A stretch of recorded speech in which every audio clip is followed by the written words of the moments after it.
大家好，我是李清泉，今天想和大家聊聊人类在试图成神的道路上究竟走了多远了。人类历史上，我们一直在各种宗教和神话中寻找起源，遵循自然的基本法则。可如今，我们正在打破这些界限。我们试想，地球45亿年的历史，如果压缩成24小时，也就86400秒，我们存在了也就不到8秒。但是就在这短短的8秒，我们却已拥有了改天换地、近乎神的能力。我们用它来清除癌症、艾滋等绝症，用它给后代定制更高的智力、更完美的外貌，甚至改写人类的本能习惯，或者让酗酒、吸烟这些恶习在基因上彻底消失。它甚至有潜力根据需求创造只服从命令、具备超能力的超级士兵，或是追求永生的可能。这就是 CRISPR 基因编辑技术，它正让这些神迹一步步变为现实，直面神之禁区。尼采曾说上帝已死，这不仅是对宗教的反思，也预示着科技时代的到来。今天 CRISPR 技术正成为这个隐喻的真实写照。曾几何时，人类仅能猜测生命的传承载体是什么。我们观察到孩子会长得像父母，却不懂背后是什么原理。直到20世纪中期， DNA 双螺旋的发现才将这团迷雾初步拨开。随着后续几十年的研究，科学家们确认，无论是人、植物、动物，甚至微生物，它们的遗传信息都写在 DNA 之中。这就是一种由4种碱基 ATCG 组合而成的分子密码。它们像字母，在生物细胞内以某种语言传递信息。在当时，这被誉为读懂了生命的语言。而后，我们又踏出了下一步，逐渐破译出基因功能，弄清哪些序列对应哪些蛋白的合成，如何影响健康或疾病。但是对 DNA 的理解还只是开始。上世纪70、80年代，科学家们就曾大胆设想说，可不可以修改这些导致严重疾病的基因片段，从而从根本上治愈遗传疾病。那时候就出现了基因疗法的雏形思想。但遗憾的是，早期的技术远不及想象般美好。我们往往只能把目标基因随机插入到某个位置，但无法决定它插在哪里。这种随机插入极可能扰乱其他的基因，甚至引发白血病等癌症。曾有过一次法国临床试验，试图治疗患有严重缺陷疾病的小孩，结果有孩子虽然初期改善，却出现了致命的肿瘤。于是乎，这些教训让人们意识到，如果没有更精准、更安全的方法，基因疗法很难进入临床主流，也就让许多人对基因编辑的宏伟理想陷入了漫长的观望。直到最近10年，一项意外被发现的工具CRISPR-Cas9 才从细菌的免疫系统中脱颖而出，为人类提供了一把有如手术般精准的编辑工具。CRISPR 是英文成簇规律间隔的短回文重复的简称。它最初只是一群微生物学家在研究细菌 DNA 时观察到的怪现象，说这些细菌染色体里出现一段奇怪的重复序列，但期间夹着相对随机的间隔序列。最初没人知道它干啥用的，直到丹麦与法国有家食品公司，他们做酸奶需要用到乳酸菌，但乳酸菌常常被噬菌体，也就是病毒攻击，导致发酵失败。但研究人员又惊奇地发现，当细菌躲过病毒攻击后，它会把一小段的 DNA 纳入自己的基因组中，那恰恰是之前搞不懂的间隔序列。那下次相同病毒再来，细菌就能识别并剪切掉病毒 DNA， 从而取得免疫。这套过程中执行关键剪切任务的刀就是 Cas9 蛋白。Cas9 要怎么知道剪哪段呢？它依靠一小段的 RNA， 我们称之为向导 RNA 或盖 RNA。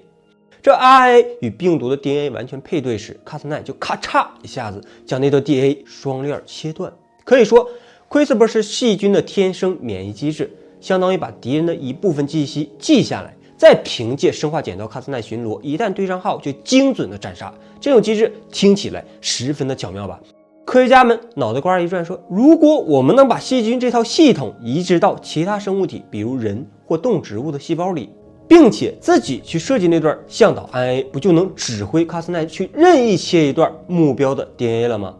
实验证明这玩意儿确实可行，这意味着过去想要编辑基因只能盲抽插入的问题，突然有了极具威力的解决方案。只要你能设计出合适的向导 RNA， 就能让 Cas9 在想要的位置剪开 DNA。 就好比你用 Word 打字，你先把光标精准的定位到想要修改的句子行号上，然后自由的修改，而不会乱改到别的段落。其实这套比喻非常的传神，也经常被科研人员拿来讲解 CRISPR 的神奇之处。说到基因编辑究竟能做什么，我就带大家看一个真实的疾病案例。这个病的名字叫做镰刀型细胞贫血症。如果你留意过，有些患儿常年出入医院，要经常输血，他们体内的红细胞不是正常的圆饼状，而呈现了半月形或弯刀形，这就导致血细胞容易在血管里卡住堆积，引发急剧剧烈的疼痛，非常痛，甚至器官损伤，病程严重时寿命会显著缩短。那这种病在非洲等医疗条件落后的地区，很多患有疾病的孩子平均寿命只有5到8岁。科学家发现，镰刀型细胞贫血的元凶仅仅是一个血红蛋白基因里的一个碱基突变，从 A 变成了 T， 区一个字母的差异却让蛋白折叠出现异常，红细胞形态因此发生改变。我们就可以想象，如此微小的变动就能引发疼痛与生命威胁是多么的可怕。但随着CRISPR技术的快速发展，将来我们就能用基因编辑直接改写那一个错误的碱基，让患者重新拥有健康的红细胞，能在根本上把基因修正，这就是医学上巨大的突破。有人也许会问说，如果 CRISPR 如此牛掰，为什么不赶紧给所有遗传病的患者做编辑？这里牵涉到重要的一个区分：体细胞编辑与生殖系编辑。体细胞编辑指的是在人体普通细胞里进行的修改，比如红细胞、皮肤细胞、肝脏细胞等。这些修改只影响病人的自身细胞，不会遗传给后代。如果拿镰刀型细胞贫血症患者做例子，就是取出他体内的造血干细胞，在试管和生物反应器里用 CRISPR 改写 DNA， 修复那一个突变碱基，然后再把这些健康的细胞回输到他体内，让他们逐渐替换原先的病红细胞。这也是大多数临床基因疗法的理想路径，也是现在较为可行、安全系数较高的方案。生殖系编辑那就包括了对人类精子、卵子、受精卵或早期胚胎的进行的编辑。这样一旦编辑成功，所有后续发育出来的细胞都会携带这个被修改过的基因，而且将一代一代的遗传下去。如果在胚胎阶段就修正了镰刀型贫血的突变，那么这个孩子一生都不会患这种病，并且子孙后代也不再带那个突变。这听起来是彻底解决，但风险也相当高。一旦编辑出错，就将错误遗传给后代。如果还牵涉到对非疾病性状的编辑，你比如说身高、外貌、智力等，就会引发巨大的伦理与社会争议。这也是人们常讨论的定制婴儿或优生学 2.0。所以目前主流科学家普遍认为，在治病目的且技术足够成熟的前提下，可以谨慎地推进体细胞编辑。但对生殖系编辑应保持极为严格的伦理限制，至少先要确保安全和共识。其实这一点我们也可以想到，这涉及到人类基因库永久改变前所未有的重大议题。那 CRISPR 是究竟如何编辑目标基因的呢？如果要更专业一些，我们可以讲讲分子层面的过程。科学家会在实验室里合成一小段 RNA， 这段 RNA 必须与目标 DNA 的相应序列互补配对。比如说想剪切的基因片段，只要向导 RNA 能认出那段 DNA， 就会带着卡斯奈蛋白精确的结合过去。卡斯奈蛋白这是核酸内切酶，具有剪切的功能。当卡斯奈拿着这段向导 RNA 四处巡查 DNA， 一旦检测到序列完全互补的区域，就会在该 DNA 双链产生一个双链断裂。细胞对双链断裂会自动启动修复机制，常见有2种。第一种就是非同源末端连接，一种相对粗糙的修复方式，常会插入或缺失碱基，从而导致该基因功能消除。第二个就同源重组，这个就牛掰了。如果我们同时提供了一段修正模板 DNA， 细胞有可能就利用这模板精确的修补断裂，把我们想要的正确序列写进去，从而实现真正意义上的定点编辑。可怕吗？在临床应用中，如果需要修正某个致病突变，我们就会把卡斯奈加向导 RNA 以及含正确序列的模板 DNA 一起递送到患者细胞里，让他们在体外完成基因修饰，再把细胞输入患者体内，或者在某些研究情景下直接在体内投递 CRISPR 系统。CRISPR 的问世让人们一下子看到了真正精确修改 DNA 的前景，但任何强大的科技都可能暗藏隐患，更别说这种足以媲美神灵的技术了。比如CRISPR 在某些情况下会产生拖把效应，也就是本来想要剪特定序列，却意外的剪到了与之类似的区域，或者产生意料之外的结构变异。但科学家们也正在努力研发更高保真度的卡斯奈变体或者碱基编辑器，以减少不必要的双链断裂，更精准的将某个碱基 A 改成 G 或 T 改成 C。这些研究都在迅猛发展。我说题外话这个技术发展最猛的2个国家，你们知道是哪个吗？没错，就是我国还有美国。做生物技术这玩意儿，很多时候就像在登山，山脚下时候你挺信心满满的以为自己能轻松拿捏这座山，可你真正爬起来发现，路途远比想象的陡峭，也会更累更危险。人类对基因编辑的追求不止治疗遗传病，还包括对农业、畜牧业、生态环境乃至复活灭绝物种的探索。比如现在就有科学家正在把猛犸象的基因片段拷贝到现存的近亲身上，展开所谓的物种复活研究。也有人在编辑猪的基因，让它们的器官更适合移植到人类身上。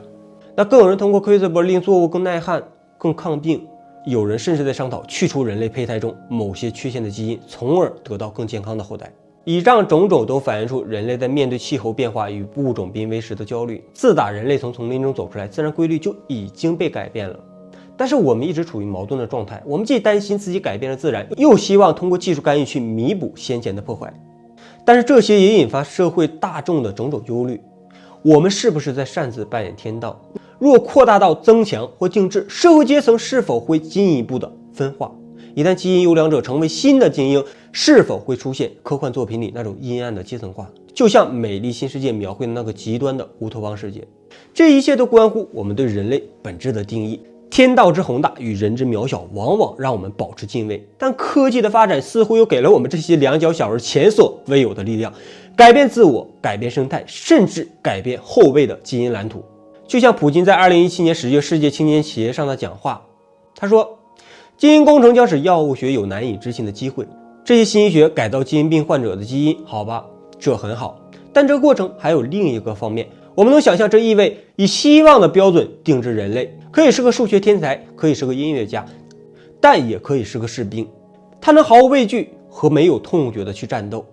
你们应该意识到，人类可能进入其存在发展非常复杂的时代。我刚才说的那些可能比核弹更可怕。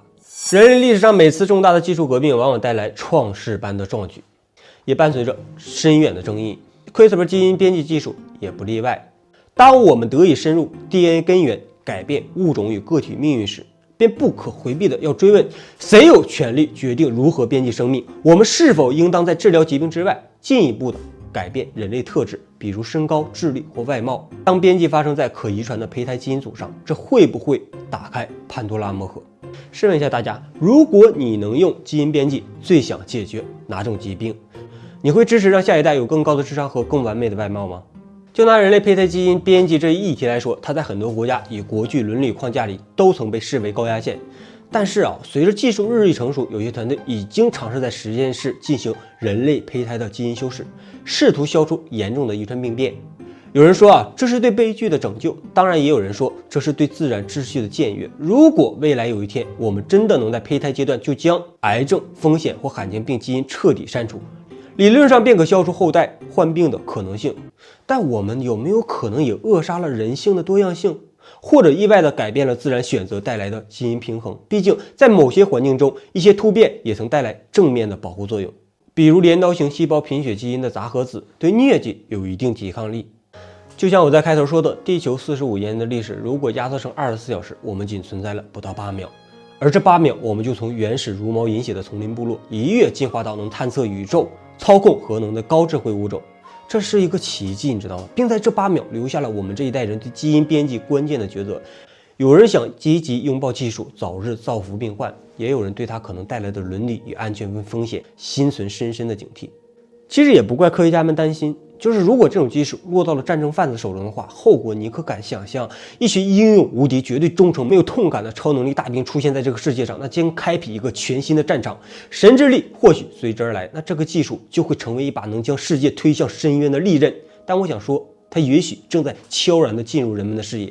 好在现实中，全球多数科研者保持了相对理性的思考，很多科学家峰会陆续召开，科学家与伦理家坐在一起商讨应如何管控生殖系编辑。也有临床专家呼吁要加速推进体细胞基因疗法的安全测试，让危重病人早日受益。或许我们能在谨慎与理性中为这项重大的技术铺路，而不是让历史再次犯下达尔文表兄整的那出优生学运动的极端错误。从地球的45亿年的视角看，人类所有文明不过是时间的一瞬，所有组织化科学仅是那一瞬中的一刹那，而我们对于遗传学的掌握更是刹那之间的一瞬息。但即便如此微小，我们人类依然不停地追问与探索，因为我们不仅只是想了解世界，还希望为苦难的人们带来最真实的改变。窥斯 r 这把剪刀已落到了我们手中，我们需要决定如何挥动它，是拯救还是伤害，是惠及众生还是带来新的不公平。我想说，技术本身不带道德属性，使用它的人才决定了它的方向。所以我衷心的期望，假如将来我们真能让类似患镰刀型细胞贫血症的那些孩子摆脱基因病痛，也能同时保护那些不同类型基因多样性的珍贵价值。所以无论我们与所谓的神明已经多么接近了，希望都不会偏离对生命的善意与对未知的谦卑，我们或许才能让这场 DNA 剪辑革命写进人类的生命礼赞，而非一段段的危机重重的隐忧。好了，如果这引起你的兴趣，或你有任何见解，欢迎在评论区交流，别忘了点赞、收藏、订阅我的频道，并开启通知，确保你不会错过任何精彩的内容。感谢你的观看，咱们下个视频见，谢谢大家。